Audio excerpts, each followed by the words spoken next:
ಭಟ್ರು ಹಾಗೂ ಸಂತ ಶಿಶುನಾಳ ಶರೀಫರ ಪಾದಕ್ಕೆ ನನ್ನ ಭಕ್ತಿಪೂರ್ವಕ ಹಣೆಮಣೆದು ಈ ಒಂದು ಕಾರ್ಯಕ್ರಮದ ದಿವ್ಯ ಸನ್ನಿಧಾನವನ್ನು ವಹಿಸಿರ್ತಕ್ಕಂತಹ ವೇದ ಮೂರ್ತಿಗಳಾಗಿರ್ತಕ್ಕಂಥ ಶಿವಾನಂದ ಜನವರ ಪಾದಕ್ಕೆ ನಮಸ್ಕರಿಸಿ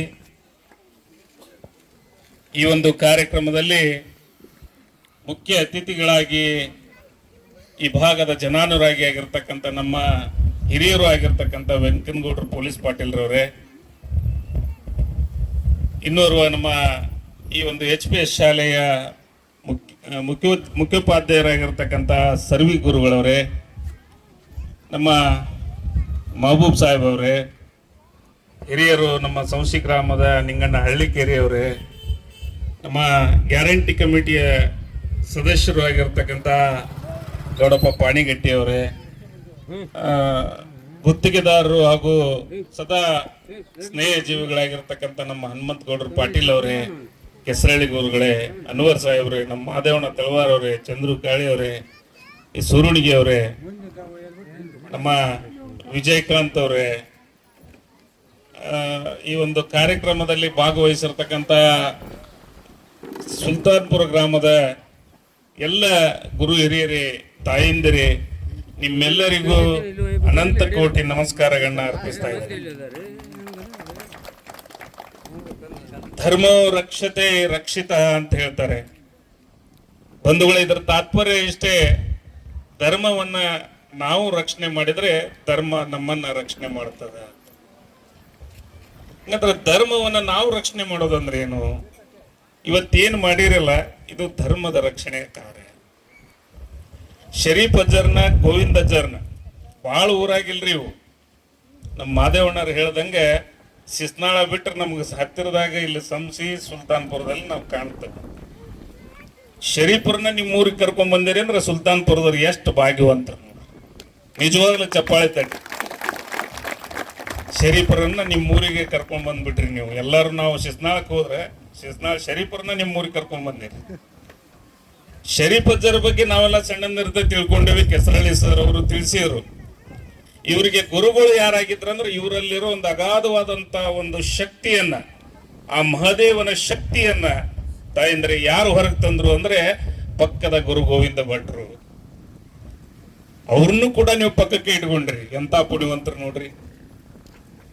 ಇಡೀ ರಾಜ್ಯ ಎಂತ ಸತ್ಪುರುಷನ್ನ ಹೊಂದಿರತಕ್ಕಂಥ ನಾಡು ಅಂತ ಇಲ್ಲಿ ಬರ್ತಾರಂದ್ರೆ ಪಕ್ಕದ ಮುಕ್ತಿವಂದ್ರ, ಅದನ್ನು ನಿಮ್ ಪಕ್ಕಕ್ಕೆ ಇಟ್ಕೊಂಡ್ರಿ. ಗಂಗಾಧರ ಅಜ್ಜನ್ನು ಕೂಡ ನಿಮ್ ಪಕ್ಕಕ್ಕೆ ಇಟ್ಕೊಂಡ್ರಿ. ಇಂಥ ಮಹಾಮಹಿಮರ ಮಧ್ಯೆ ನೀವು ಸುಲ್ತಾನ್ಪುರ ಗ್ರಾಮದಲ್ಲಿದ್ದೀರಿ. ಸುಲ್ತಾನ್ ಅಂತಂದ್ರೆ ಅದು ಒಂದು ಉನ್ನತ ಹುದ್ದೆಯ ಸಂಕೇತ, ರಾಜನ ಸಂಕೇತ. ಸುಲ್ತಾನ್ಪುರ ಅಂತಂದ್ರೆ ನಿಜವಾಗ್ಲೂ ಆ ಊರಿನ ಹೆಸರಿನ ತಕ್ಕ ಎಲ್ಲ ಕಾರ್ಯಗಳು ಈ ಊರಾಗ ನಡೀತೇವೆ ಅನ್ನೋದನ್ನ ಕೇಳಿದ್ರೆ ಬಹಳ ಸಂತೋಷ. ನನಗೆ ಕರೆ ನಮ್ಮ ಮಾದೇವಣ್ಣವರು ಮತ್ತು ನಮ್ಮ ಕೆಸರಳ್ಳಿ ಸರ್ ಅವರು ನಾವು ಇಲ್ಲಿ ಗ್ರಾಮದೇವಿ ಒಂದು ದೇವಸ್ಥಾನದ ಕಾರ್ಯಕ್ಕೆ ಬಂದಾಗ ಇದನ್ನು ನೆನಪಿಸಿದ್ರು. ಅದರಿಂದ ಇದೆಲ್ಲ ಕಾರ್ಯ ಆಯಿತು ಅನ್ನೋದನ್ನು ತಾವು ಹೇಳಿದ್ರಿ. ಎಲ್ಲ ಸತ್ಯ. ಆದರೆ ಒಂದಿಷ್ಟು ಈ ಹಿಂದೆ ಶರೀಫರಾದರು, ಗಂಗಾಧರ ಅಜ್ಜರಾದರು, ಗೋವಿಂದ ಭಟ್ರಾದರು ಎಲ್ಲ ಆಗಿ ಹೋದ್ರಲ್ಲ, ಅವರ ತತ್ವಾದರ್ಶಗಳನ್ನು ನಾವು ಪಾಲಿಸ್ಬೇಕಾಗಿದೆ ಬಂದು. ನಾವು ಇವತ್ತೇನಂತಂದ್ರೆ ನಮ್ಮ ತಾಯಂದ್ರೆಲ್ಲ ಈಗ ನೀವು ದೇವಸ್ಥಾನಕ್ಕೆ ಬಂದ್ರಿ, ಬರೋವಾಗ ಏನೇನು ತಂದ್ರಿ ಹೇಳ್ರಿ? ಏನೇನು ತಂದ್ರಿ? ತೆಂಗಿನಕಾಯಿ ತಂದಿಲ್ರಿ? ತಂದಿರಿಲ್ರಿ? ಮತ್ತೇನು ತಂದಿರಿ? ಬಾಳೆಹಣ್ಣು ತಂದಿರಿ, ಹೌದಲ್ರಿ? ಇಲ್ಲಿಂದ ಬಾಳೆಹಣ್ಣು ನೀವು ಅಲ್ಲಿ ಅಂಗಡಿಯಾಗಿಂದ ತರವಾಗ ಅದಕ್ಕೆ ಏನಂತೀರಿ? ಬಾಳೆಹಣ್ಣು ಅಂತೀರಿ. ಇಲ್ಲಿ ಅಜ್ಜಾರ ಅದನ್ನು ಪೂಜೆ ಮಾಡಿ ಹೊಳ್ಳಿ ನಿಮಗೆ ಕೊಟ್ಟಿಂದ ಏನಂತೀರಿ? ಹೌದಲ್ರಿ? ಬರೋವಾಗ ತೆಂಗಿನಕಾಯಿ ಅಂತೀರಿ. ಅದರಿಂದ ಅವ್ರು ಒಡೆದು ಹಾಲು ಕೊಡ್ತಾರಲ್ಲ, ಅದಕ್ಕೆ ಏನಂತೀರಿ? ತೀರ್ಥ ಅಂತೀರಿ. ಹೌದಲ್ರಿ? ಬರೀ ನಿರ್ಜೀವವಾಗಿರ್ತಕ್ಕಂಥ ತೆಂಗಿನಕಾಯಿ, ಬಾಳೆಹಣ್ಣು ಆ ಅಜ್ಜನ ಸನ್ನಿಧಿಗೆ ಬಂದ ತಕ್ಷಣ ಬದ್ಲಿ ಆಕತಿ ಅಂದ್ರೆ ಮತ್ತೆ ನಾವು ಬದ್ಲಿ ಆಗ್ಬಾರ್ದಲ್ರಿ? ತೆಂಗಿನಕಾಯಿ ಪ್ರಸಾದ ಆಕೈತಿ, ಬಾಳೆಹಣ್ಣು ಪ್ರಸಾದ ಆಕೈತಿ ಅಂದ್ರೆ ಇರಿಬಿ 84 ಕೋಟಿ ಜೀವರಾಶಿಯೊಳಗ ಮಾನವ ಜನ್ಮ ದೊಡ್ಡದು ಅಂತ ಹೇಳ್ತೀವಿ. ಹಂಗಂದ್ರೆ ನಾವು ಶರೀಫ್ ಅಜ್ಜರ ಸನ್ನಿಧಿಯೊಳಗೆ ಬಂದಿಂದ ಬದ್ಲಿ ಆಗ್ಬೇಕ ಬೇಡ್ರಿ? ಆಗ್ಬೇಕಲ್ರಿ? ಆ ಪ್ರತಿಜ್ಞೆ ನಾವು ಇವತ್ತು ಮಾಡೋಣ. ಬರೀ ನಾವು ಮೂರ್ತಿಯನ್ನ ಪ್ರತಿಷ್ಠಾಪನೆ ಮಾಡಿದ್ರೆ ಸಾಲದು. ಇದು ನಮ್ಮ ಮಾದೇವಣ್ಣವ್ರು ಹೇಳಿದ್ರ ಇತಿಹಾಸ. ಮೊದ್ಲು ತಿಂಡಿ ಕಟ್ಟಾಗಿತ್ತು, ಆಮೇಲೆ ಗಣಪತಿ ಬಂದ್ರು, ಆಮೇಲೆ ಈಗ ಶರೀಫರು ಬಂದ್ರು. ದಯವಿಟ್ಟು ಇಲ್ಲೇ ಎಲ್ಲಾ ಹಿರಿಯರಿಗೆ ಹೇಳ್ತೀನಿ, ಚೆಕ್ಕ ಆಡಕ್ಕೆ ಈ ಜಾಗ ಮಾಡಬೇಡ್ರಿ. ಇದನ್ನ ಮಾತು ಕೊಡ್ತಿರಲ್ಲ, ಇದಕ್ಕೊಂದು ಕಟಂಜರಿ ಮಾಡಿಸ್ಬಿಡೋಣ್ರಿ. ಎಲ್ಲಿ ಶ್ರದ್ಧೆ ಇರ್ತದ ಅಲ್ಲಿ ಭಗವಂತ ಇರ್ತಂತ. ಶರೀಫಜ್ಜ ಇಲ್ಲಿ ನಾವು ಏನಾರ ಚೆಕ್ಕ ಆಡ್ಕೊಂಡ್ ಕೂತ್ವಿ ಅಂದ್ರೆ ಈ ಜಾಗ ಬಿಟ್ಟು ಹೋಗ್ಬಿಡ್ತಾನ. ಬೇಡ ಬೇಡಪ್ಪ, ಇಲ್ಲಿ ಒಟ್ಟು ಬೇರೆ ಮಂದಿ ಕೊಡ್ತಂತೇಳಿ.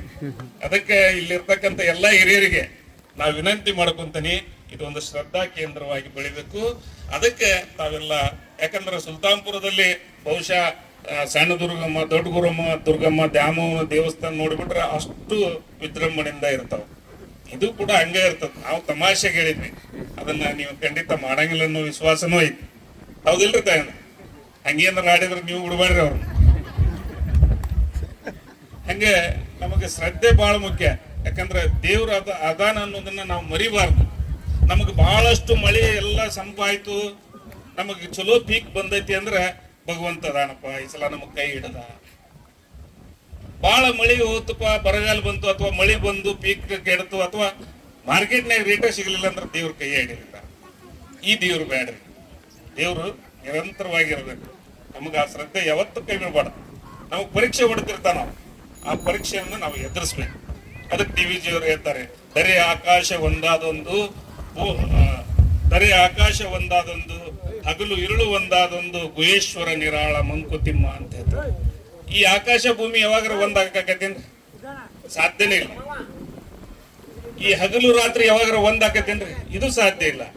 ಇದು ಸಾಧ್ಯ ಆಗದಂಗೆ ಏನಾರ ನಡೆದೈತಿ ಅಂತಂದ್ರೆ ಜಗತ್ತಿಗೆ ಗದ್ದಿಗೆ ಆಗಿರ್ತಕ್ಕಂಥ ಈ ಭಾರತ ದೇಶದೊಳಗ ಭಕ್ತಿ ಅನ್ನೋ ಕಂಬಗಳು ಈ ಯಂತ್ರವನ್ನು ಕಾಯ್ದಿದ್ದೇವೆ. ಅದು ನಿಮ್ಮಿಂದ ಈ ಆಕಾಶಕ್ಕೆ ಭೂಮಿಗೆ ಕಂಬ ಎಲ್ಲಿ ಕಾಣಂಗಿಲ್ಲ ಅಂತಂದ್ರೆ ನಿಮ್ಮ ಮನಸ್ಸಿನಾಗ ಅದಾವ ಭಕ್ತಿಯ ಕಂಬಗಳದು. ಅದು ಭರತ ಮಾತೆಯ ಪ್ರತಿಯೊಬ್ಬ ಇಲ್ಲಿ ಹುಟ್ಟಿರ್ತಕ್ಕಂಥವರ ಎದೆಯಲ್ಲಿ ಭಕ್ತಿಯ ಕಂಬಗಳಿದಾವೆ ತಾಯಂದ್ರೆ, ಗುರು ಹಿರಿಯರೇ. ನಾವು ಅದನ್ನು ಉಳಿಸ್ಕೊಂಡು ಹೋಗ್ಬೇಕಾಗಿದೆ. ನಾವೆಲ್ಲ ಭಾಷಣದಾಗ ಕೇಳ್ತೇವೆ, ಭಾರತ ಅಂತಂದ್ರೆ ಜಗತ್ತಿಗೆ ಗದ್ದುಗೆ, ಜಗತ್ತಿಗೆ ಗದ್ದುಗೆ. ಯಾಕಾಯ್ತು ಗದ್ದುಗೆ? ಇಲ್ಲಿರ್ತಕ್ಕಂಥ ಭಕ್ತಿ, ಇಲ್ಲಿರ್ತಕ್ಕಂಥ ಶರಣರು, ಇತಿಹಾಸ ಪುರುಷರು. ಇಲ್ಲಿ ನೋಡ್ರಿ, ಇಲ್ಲಿರ್ತಕ್ಕಂಥ ವ್ಯವಸ್ಥೆ ಈ ಜಗತ್ತಿನ ಯಾವ ಮೂಲೆಯಲ್ಲೂ ಕೂಡ ಇಲ್ಲ. ಭಾರತದಲ್ಲಿ ಇರ್ತಕ್ಕಂಥ ಏನು ಈ ಶರಣ ಒಂದು ಸಂಸ್ಕೃತಿ ಇರ್ಬೋದು, ದೈವಿ ಸಂಸ್ಕೃತಿ ಇರ್ಬೋದು, ಇಲ್ಲಿ ಮನುಷ್ಯನ ಮಹಾದೇವನಾಗಿರ್ತಕ್ಕಂಥ ಇತಿಹಾಸಗಳಿರ್ಬೋದು. ಇಂಥ ಇತಿಹಾಸಗಳು ಜಗತ್ತಿನ ಬೇರೆ ಯಾವ ದೇಶದಲ್ಲೂ ಕೂಡ ನೋಡಕ್ ಸಿಗೋದಿಲ್ಲ ಬಂಧುಗಳೇ. ಅಂತ ಒಂದು ಸಂಸ್ಕೃತಿ ಇರ್ತಕ್ಕಂಥ ಈ ಭಾರತದಲ್ಲಿ ನಾವು ಈ ಗುರುಗಳನ್ನ ಆಚರಣೆ ಮಾಡೋದಾಗ್ಲಿ, ಅವರ ತತ್ವದಲ್ಲಿ ನಡೆಯೋದಾಗ್ಲಿ, ಇದನ್ನು ಮಾಡ್ಕೊಂಡು ಹೋಗ್ಬೇಕು. ನಾನು ಚಿಕ್ಕನ್ನಿದ್ದಾಗ ನಮ್ಮ ಕಲ್ಮಠದೊಳಗೆ ಪ್ರವಚನ ಹೇಳ್ತಿದ್ರು ಮಾದೇವಣ್ಣರ. ನೀವು ಹೇಳಿದ್ರಲ್ಲ, ನೀವು ಮಹಾದಾನಿ ಅಂತಿದ್ರಿ. ನಾನು ಇದು 30 ವರ್ಷದಿಂದ, ಬಹುಶಃ ನಾನು SSLC ಇದ್ದೆ. ಮಾಡಿದ್ದನ್ನು ಆಡಬಾರ್ದು, ಆದ್ರೆ ಅದು ಇನ್ನೊಬ್ಬರಿಗೆ ಆದರ್ಶವಾದ್ರೆ ತಪ್ಪೇನಿಲ್ಲ.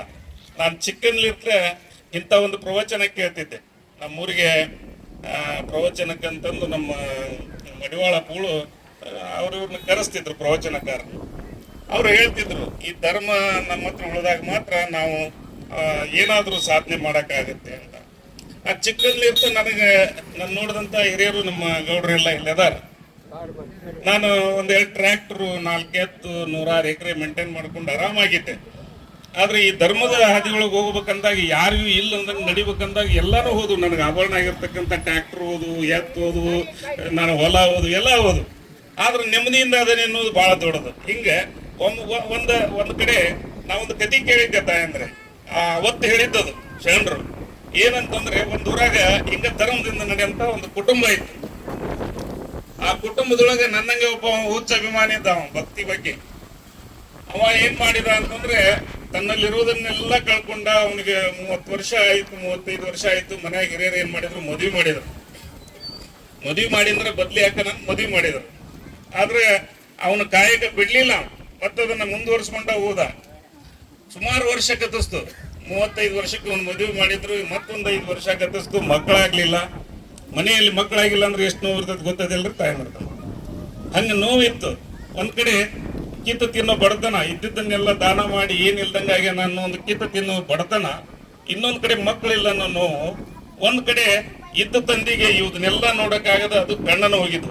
ಈಗ ಬಹಳ ಮಂದಿ ಕಣ್ಣು ಹೋಗ್ಬಿಟ್ರಿ, ಶುಗರ್ ಗೀಗರ್ ಬಂದ. ಹಂಗೇನಿಲ್ಲ, ಅವ್ರಿಗೆ ವಯೋಸಹಜವಾಗಿ ಕಣ್ಣು ಹೋಗಿದ್ದು. ಹಿಂಗಿರೋ ಪರಿಸ್ಥಿತಿ ಒಳಗೆ ಒಂದಿನ ಏನಾಕತ್ರಿ, ಆ ಒಂದು ಮನೆಗೆ ಒಬ್ಬ ಭಿಕ್ಷುಕ ತನ್ನಗೆ ಭಿಕ್ಷುಕ ಅಂತ ಬರ್ತಾನ. ಈ ಮನುಷ್ಯ ಏನಾಗಿರ್ತೈತಿ, ಅದ ಹೊರಗಿಂದ ಬಂದಿರ್ತಾನ. 3 ಮಂದಿಗೂ ಉಪವಾಸ ಇಟ್ಕೊಂಡು, ನೋಡ್ರಿ ನಮ್ಮ ತಾಯಿ ಅಂದ್ರೆ ಬಹಳ ದೊಡ್ಡ ಗುಣ ಅವರಿಗೆ.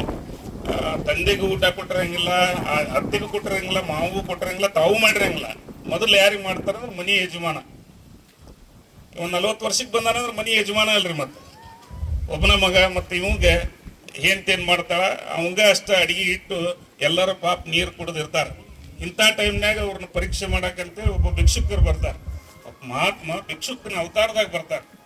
ಬಂದು ಅವ್ರಿಗೆ ಭಿಕ್ಷಾ ಕೇಳ್ತಾನ. ಇನ್ನೇನು ಊಟಕ್ಕೆ ಕುಂತಿರ್ತಾನ. ಹೆಂಡತಿಗೂ ಆತಂಕ, ಹಡದ ತಾಯಿಗೆ ಆತಂಕ, ತಂದೆಗೂ ಆತಂಕ.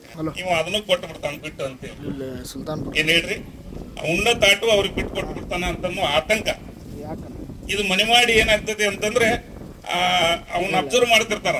ಅವನು ಅಂದಂಗೆ ಏನ್ ಮಾಡ್ತಾನ, ಆ ತಾಟ ತಗೊಂಡೋಗಿ ಅವ್ರನ್ನ ಕಟ್ಟಿ ಮೇಲೆ ಕುಂದಿರ್ಸಿ ಅವ್ರನ್ನ ಊಟ ಮಾಡಿಸಿ ನೀರು ಕುಡಿಸ್ತಾನ. ಅವಾಗ ಆ ಭಿಕ್ಷುಕ ಕೇಳ್ತಾನ, ನೀನೇನಾದ್ರೂ ಕೇಳೋದಿದ್ರೆ ನಾನು ಒಂದು ವರ ಕೇಳ್ಬೋದು ನೋಡ್ಕೊ ಅಂತ ಹೇಳ್ತಾನ. ಸದಾ ಕೊಟ್ಕೊಂತ ಬಂದಿರತಕ್ಕಂತ ಇವನ ಮನಸ್ಸು ಕೇಳಾಕ ಮನ್ಸು ಬರಂಗಿಲ್ರಿ.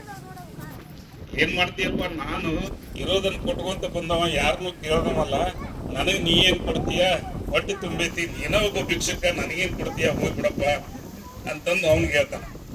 ಇಂಥ ಅವಕಾಶ ನಿನಗೆ ಮತ್ತೆ ಸಿಗೋದಿಲ್ಲ, ಏನಾದ್ರೂ ಒಂದು ಕೇಳ್ಬೇಕು ನೀನು ಅಂತ ಒತ್ತಾಯ ಮಾಡ್ತಂತ ಅಂದ್ರೆ, ಅವಾಗ ಇವನಿಗೆ ದಿಗ್ಭ್ರಮೆ ಆಯ್ತು. ಇಲ್ಲಿವರೆಗೂ ನನ್ನನ್ನೇ ಕೇಳ್ಕೊಂಡು ಬರ್ತಿದ್ರು, ಆದ್ರೆ ಇವತ್ತು ನನಗೊಬ್ಬ ಏನ ಕೊಡ್ತಾನೆ ಅಂತ ಬಂದಿಲ್ಲ. ನನಗೋಸ್ಕರ ಸರ್ವಸ್ವನು ತ್ಯಾಗ ಮಾಡಿರ್ತಕ್ಕಂಥ ತಂದೆ ತಾಯಿ ನನ್ನ ಮಡದಿ ನನ್ನ ಜೊತೆ ಅದಾರ.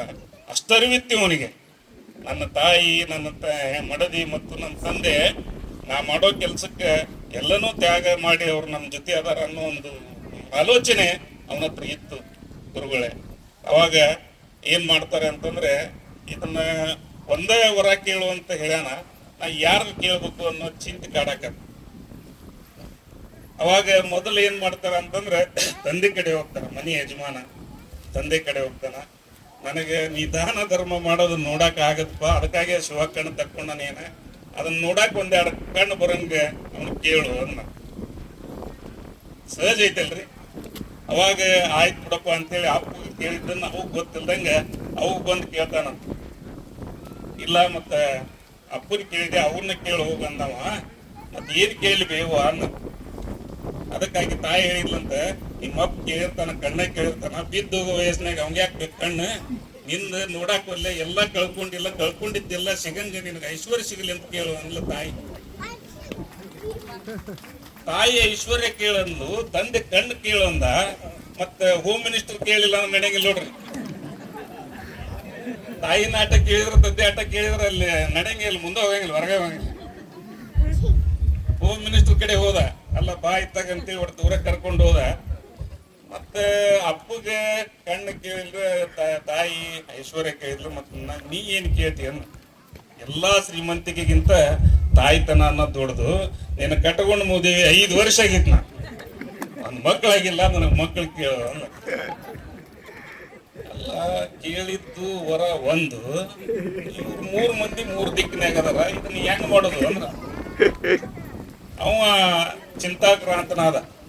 ಆದ್ರೂ ಈ ಅನುಭವ ಅನ್ನೋದು ಬಹಳ ದೊಡ್ಡದಿತ್ತು ತಾಯಿ ಅಂದ್ರೆ ಅವನ ಹತ್ರ. ಆ 3 ಒಂದೇ ವರವಾಗಿ ಕೇಳ್ಬೇಕಾಗಿತ್ತ. ಏನ್ ಕೇಳಿರ್ಬೇಕು ಹೇಳ್ರಿ, ಹೇಳ್ತಿರಲ್ಲ ಯಾರು? ಕೇಳ್ತಾನ್ರಿ ಅವನು. ಬರ್ತಾನ ಆ ಮಹಾತ್ಮ, ಅಲ್ಲೇನ್ ಭಿಕ್ಷುಕನ ರೂಪದಾಗ ಬಂದಿರ್ತಕ್ಕಂಥ ಮಹಾತ್ಮ, ಅವನ್ ನೋಡಿ ನಗ್ತಾನ. ಅಪ್ಪ ಒಂದ್ ಹೇಳಿದ, ಅವು ಒಂದ್ ಹೇಳಿದ್ಲು, ನೀನ್ ಹೆಂಡತಿ ಒಂದ್ ಹೇಳಿದ್ಲು, ನೀ ನನ್ನ ಏನ್ ಕೇಳ್ತೀಯಪ್ಪ ಅಂತಂದು ಅವನು ಇವನ್ ಪರೀಕ್ಷೆ ಮಾಡ್ತಾ ಇದ್ದ. ಅವಾಗ ಈತ ಕೇಳ್ತಾನ ಅಂದ್ರೆ, ಬಂಗಾರದ ತೊಟ್ಲದಲ್ಲಿ ನನ್ನ ಮಗು ಆಡೋದನ್ನ ನನ್ನ ತಂದೆ ಕಣ್ತುಂಬ ನೋಡ್ಬೇಕು. ಬಂಗಾರ ತೊಟ್ಲು ಬರೋದಂದ್ರೆ ಏನ್ ಸುಮ್ಮನೆ ಅನ್ರಿ? ಆ ತಗಡಿನ ಸೆಟ್ನಾಗ ಹೋಗಿ ನಾವು ಬಂಗಾರ ತೊಟ್ಲ ಕಟ್ಟಾಕ ಆಕೈತೆ. ಅದ್ರ ತಕ್ಕ ಐಶ್ವರ್ಯನೂ ಬೇಕು ಈ ಮಗ್ಗ. ಬಂಗಾರ ತೊಟ್ಲನು ಬೇಕಂತಂದ್ರೆ ಅವ್ರ ಅಪ್ಪ ಕಣ್ಣನು ಬೇಕು. ನೋಡ್ರಿ ಇಷ್ಟ ಆಲೋಚನೆ ಇಲ್ಲಿರ್ತಕ್ಕಂಥ ಎಲ್ಲ ನಮ್ಮ ಪುರುಷರಿಗೆ ಬಂದ್ರೆ ಬಹಳ ಒಳ್ಳೇದು. ನೀವು ಒಳ್ಳೇದನ್ನ ಮಾಡ್ಕೊಂತ ಹೋದಾಗ ಖಂಡಿತ ಜಯ ಸಿಗುತ್ತೆ. ಇವತ್ತ ಇದನ್ನ ಯಾಕೆ ನಾ ಹೇಳಿದೆ ಅಂತಂದ್ರೆ, ಯಾವಾಗ್ಲೂ ಸತ್ಯದ ಹಾದಿಯೊಳಗೆ ನಡೆಯುವಾಗ ಬಹಳಷ್ಟು ನಮಗೆ ವಿಘ್ನಗಳು ಎದುರು ಬರ್ತಾವ. ಅದನ್ನ ಎದುರಿಸ್ಕೊಂಡು ಹೋಗ್ಬೇಕು. ಶರೀಫ್ ಅಜ್ಜರ್ ಸುಮ್ಮನೆ ಆಗ್ಲಿಲ್ಲ. ಶರೀಫರಿಗೆ ಅನೇಕ ಪರೀಕ್ಷೆಗಳು ಒಡ್ಡಿದ್ವು. ಇವತ್ತು ಪೊಲೀಸ್ ಗೌಡ್ರ ಅಣ್ಣಾರ ಅದಾರ ಇಲ್ಲಿ. ಪೊಲೀಸ್ ಗೌಡ್ರ ಅಣ್ಣಾರ ಪೂರ್ವಿಕರು ಶರೀಫ್ ಅಜ್ಜರ್ನ ಕಟ್ಟದ ಹೋದ್ರ ಅವ್ರ ಹತ್ರ ದೈವತ್ವ ಜಗತ್ತಿಗೆ ಗೊತ್ತಾಗ್ತಾ ಇರ್ಲಿಲ್ಲ. ಅವ್ರು ನತ್ ಕದ್ರು ಅಂತೇಳಿ ಅವ್ರನ್ನ ಅಲ್ಲಿ ಕಟ್ಟದೆ ಹೋದ್ರೆ ಶರೀಫರು ಅವ್ರ ಹತ್ರ ದೈವತ್ವ ಐತಿ, ಆ ತಾಯಿನ ಹೊಲಿಸ್ಕೊಂತಾರ ಅನ್ನೋ ಶಕ್ತಿಯನ್ನ ತೋರಿಸ್ಲಿಕ್ಕೆ ಕಾರಣ ಯಾರು ಅಂದ್ರೆ ಅದು ಪೊಲೀಸ್ ಗೌಡರ ಕುಟುಂಬ ಬಂದಿದೆ. ಆ ಒಂದು ಅವಿನಾಭಾವ ಸಂಬಂಧ ಈ ಪೊಲೀಸ್ ಪಾಟೀಲ್ ಮತ್ತೆ ಈ ಶಿಶುನಾಳ ಶರೀಫರಿಗೆ ಇದೆ. ಆ ದ್ಯಾಮಮ್ಮನ ಪಡೆದಿರ್ತಕ್ಕಂಥ ಪುಣ್ಯದ ಭೂಮಿಯಲ್ಲಿ ನಾವು ಹುಟ್ಟಿರೋದ್ರಿಂದ ಶರೀಫರ ಒಂದು ವಾಸನೆ ನಮಗೆಲ್ಲ ಇದೆ. ಕರ್ನಾಟಕದ ಕಬೀರರೇ ಅಂತಂದು ಖ್ಯಾತಿ ಆಗಿರ್ತಕ್ಕಂಥವ್ರು ಎಲ್ಲರೂ ಅದನ್ನ ಹೇಳಿದ್. ಇವತ್ತ ಕನಕದಾಸರು ಇರ್ಬೋದು, ಬಸವಣ್ಣನವ್ರು ಇರ್ಬೋದು, ಶರೀಫರು ಇರ್ಬೋದು, ಎಷ್ಟು ಚೆನ್ನಾಗಿ ಹೇಳ್ತಾರ ನೋಡ್ರಿ. ತೊದಲ ಮಲೆಯ ಹಾಲು ಕುಡಿದು ದೊಡ್ಡವರಾಗಿ ಶೀಲ ಮಾಡುತ್ತೀರ ನಾಡೆಲ್ಲ. ಯಾಕೆ ಇದನ್ನೆಲ್ಲ ಹೋದ ಒಂದೇ ಬ್ರಹ್ಮನಾದ ಒಂದೇ ಅಂತೇಳಿ ಅವರು ಈ ಜಗತ್ತಿನಲ್ಲಿ ಅವತ್ತು ಇವತ್ತು ಬಿಡ್ರಿ ಬಹಳ ನಾವೆಲ್ಲರೂ ಒಂದೇ ಅಂತಮೂಳಂಗದೇವಿ. ಅದಕ್ಕೆ ಒಂದು ಪೀಠಿಕೆ ಹಾಕಿದಂಥವ್ರು ಯಾರು ಅಂದ್ರೆ ಶರೀಫರು ತಾಯಂದ್ರ. ಇವರು ಭಾವೈಕ್ಯತೆಯ ಒಂದು ತಮ್ಮ ಬದುಕನ್ನೇ ಭಾವೈಕ್ಯತೆಗೆ ಕಳೆದಿರ್ತಕ್ಕಂಥ ಮಹಾಮಹಿಮರು. ಅವರ ಒಂದು ಏನು ಹಾಕಿಕೊಟ್ಟಿರ್ತಕ್ಕಂಥ ಮಾರ್ಗದರ್ಶನ ಇದೆ, ನಾವೆಲ್ಲ ಒಂದು ಅಂತ ನಿಟ್ಟಿನಲ್ಲಿ ಬದುಕಿದ್ರೆ ಸಾಕು. ಶರೀಫರಿಗೆ ನಾವು ಕೃತಜ್ಞತೆ ಸಲ್ಲಿಸಿದಂಗಾಕತ್ತೆ ಅನ್ನೋ ಮಾತನ್ನ ಈ ಸಂದರ್ಭದಲ್ಲಿ ಹೇಳಿ ನನಗೆ ಮಾತಾಡಲು ಅವಕಾಶ ಮಾಡಿಕೊಟ್ಟಂತ ಎಲ್ಲ ನನ್ನ ಸುಲ್ತಾನ್ಪುರ ಗ್ರಾಮದ ಗುರು ಹಿರಿಯರಿಗೆ ವಂದಿಸಿ ನನ್ನ ಎರಡು ಮಾತನ್ನ ಶರೀಫರ ಪಾದಕ್ಕೆ ಹಾಕ್ತೀನಿ. ಜೈ ಹಿಂದ್.